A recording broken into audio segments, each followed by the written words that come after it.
As a religious person, do you truly know the religion that leads your life? Do you critically read the supposed holy text? Do you check if it aligns with your true identity? Or better yet, does that religious text align with your true African identity? Welcome to my channel. I'm Nkuli The Great, and if you're ready to break free from deception, challenge false narratives, and reconnect with your true spiritual identity, hit that subscribe button. This is a journey of truth, and I promise you it will shake the very foundation of what you've been told to believe. Today's episode is the beginning of my new series, The Bible Exposed, a page-by-page truth quest. I asked my audience on TikTok which Bible to read, and I've chosen the New International Version on the YouVersion app. Let's keep in mind that this is my first time ever reading the Bible. I used to be Muslim, so let's embark on this journey of discovery. Straight into it. The intro of Genesis has me asking questions. Genesis explains how one nation comes to have a special role in God's plan for all humanity. A nation from Israel? Why this nation? What significance does this nation possess in God's plan for all humanity? The book is divided into 12 parts by 11 repetitions of the phrase, "This is the account of." Each section is about the life and family of the person named. These are woven together to document the story of human history and the beginning of God's plan to restore humanity and their place in His world through Israel. Again, why Israel? We all know for a fact that life began in Africa. Geographically speaking, Israel is not in Africa. Why should restoring humanity begin in Israel and not where humanity originated? Why these specific families? Why venerate these characters and not your own African ancestors?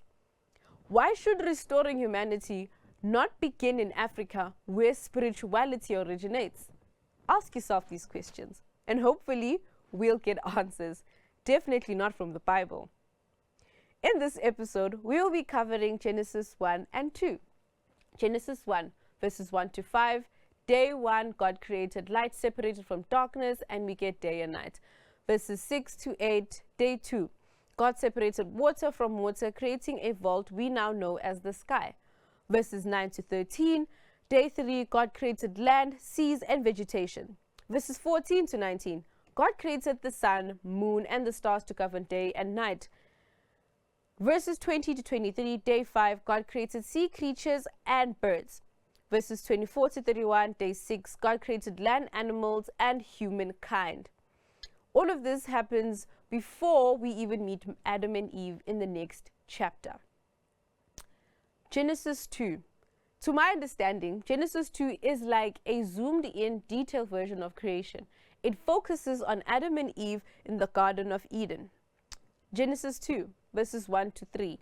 God rested and made the seventh day holy. Verses 5 to 7. God created Adam from dust. Verses 8 to 9. God created the Garden of Eden, and in the middle of the garden was the tree of life and the tree of knowledge of good and evil. Now, location is everything. Based on the names of the rivers and a quick Google search, these are all in the Middle East. Surprised? No. There is no sign of Africa in this story. So again, I ask, why read and follow something that has nothing to do with you as an African? God instructed only Adam not to eat from the tree of knowledge of good and evil. Genesis 2, verse 16 to 17. And the Lord God commanded the man, "You are free to eat from any tree in the garden, but you must not eat from the tree of knowledge of good and evil, for when you eat from it, you will certainly die." Now, we all know Adam and Eve didn't die, so does that make God a liar? Some may argue that God meant a spiritual death, but up to this point, everything that God says in the text has been literal. So when God says you will certainly die, shouldn't He have meant an actual death? Now that's a red flag for me. God then created Eve because man should not be alone, and the animals weren't satisfactory companions for Adam. Adam had already named all the living creatures. Genesis 2, 21 to 24. So the Lord God caused the man to fall into a deep sleep, and while he was sleeping, He took one of the man's ribs and then closed up the place with flesh. Then the Lord God made woman from the rib he had taken out from the man, and he brought her to the man. The man said, "This is now the bone of my bones and flesh of my flesh. She shall be called woman, for she was taken out of man. That is why a man leaves his father and mother and is united to his wife, and they become one flesh." Now, let's think. Who brings life into this world? Woman. Who carries life for 9 months? Women do. Nkosi Moya taught us that this biblical concept is degrading to women and promotes patriarchy, hierarchy, and political agendas. Eve, being created from the rib, degrades us as women. Men and women are partners in life. Women are like the neck, and men are like the head of the household. Without the neck, the head cannot function, and without the head, the neck cannot function. We are interdependent with the man and not beneath. Genesis 1 and 2 are supposed to explain how the world began, but instead they erase Africa, uplift a foreign nation, and promote gender inequality.